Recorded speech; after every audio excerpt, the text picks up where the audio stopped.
بسم اللہ الرحمن الرحیم اللہم صلی علی سیدنا مولانا محمد مبارک وسلم وصلی علیہ۔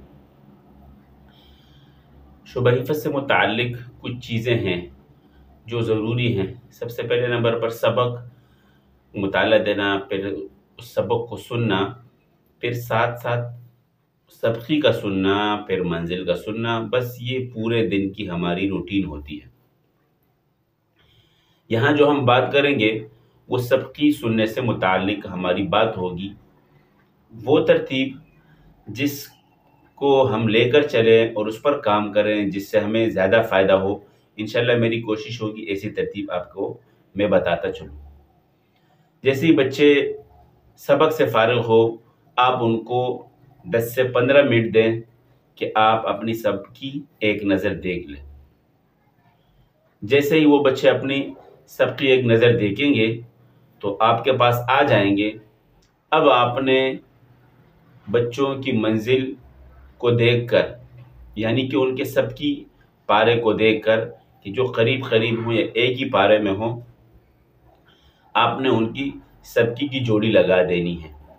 اور یہ جوڑی کی جو ترتیب ہوگی یہ بالکل آپ کے سامنے ہوگی کہ دو بچوں کو آپ نے ساتھ میں بٹھا دیا ہے اور یہ اتنے فاصلے پر ہیں کہ وہ پڑھ رہے ہیں اور آپ کے کانوں میں آواز آنی چاہیے ان بچوں کی۔ سمجھیں سبحان الذی والے دو بچے بیٹھ گئے ہیں، یا سبحان الذی والے ہیں، یا سبحان الذی قال علم والے ہیں، تو ایک بچہ پڑھے گا، دوسرا اس کی سبقی سنے گا، وہ بھی سنے گا، آپ نے بھی کان لگایا ہوگا۔ یہ سبقی ختم کرے گا، پھر دوسرا بچہ اس طریقے سے اپنی سبقی سنائے گا۔ دو بچے یہاں بیٹھے ہوں آپ کے سامنے، اس کی بھی یہی ترتیب ہو، ایک سنے گا دوسرا سنائے گا، بآواز بلند پڑے گا، آپ کے کانوں تک ان کی آواز آنی چاہیے۔ تیسری جوڑی، چوتھی جوڑی اور پانچویں جوڑی، اس ترتیب سے آپ نے بچوں کی سبقی کی ترتیب بنانی ہے۔ کچھ بچوں کو آپ اپنے پاس بلا کر ان کے شروع کی سبقی سن سکتے ہیں، پھر دوسرے بچوں کو بلائے، پھر تیسرے بچوں کو بلائے۔ یہ ایک بہترین ترتیب ہے، آسان بھی ہے، زیادہ اس میں کوئی دشواری نہیں ہے۔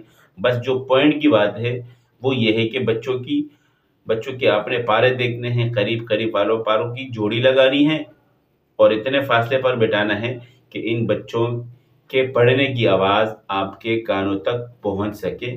اس میں کوئی خطرناک لوجک نہیں ہے جو آپ کو سمجھ میں نہ آئے۔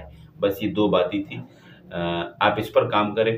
جتنی بچے کی سبقی مضبوط ہوگی اتنی ہی بچے کی منزل مضبوط ہوگی۔ پارہ ختم ہوا، آپ نے پورا پارہ سنا، خود ہی ٹائم نکالے اور پارہ سن لینے کے بعد جائزہ لیا، جائزے کے بعد آپ نے نگران کے پاس بھیجا، انہوں نے اس کا جائزہ لیا اور پارہ پاس ہو گیا۔ اس کے بعد آپ اگلا پارہ اس بچے کا شروع کریں۔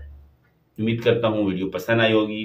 ویڈیو اپنے دوستوں کے ساتھ شیئر کریں، سبسکرائب کریں میرے چینل کو، اور کمنٹ میں مجھے ضرور بتائیں کہ ہاں یار آپ کی ویڈیوز دیکھ کر ہمیں کافی فائدہ ملتا ہے، تاکہ مجھے بھی موٹیویشن مل سکے۔ اسی کے ساتھ میں اجازت چاہتا ہوں، اپنا خیال رکھیے گا۔ اللہ حافظ۔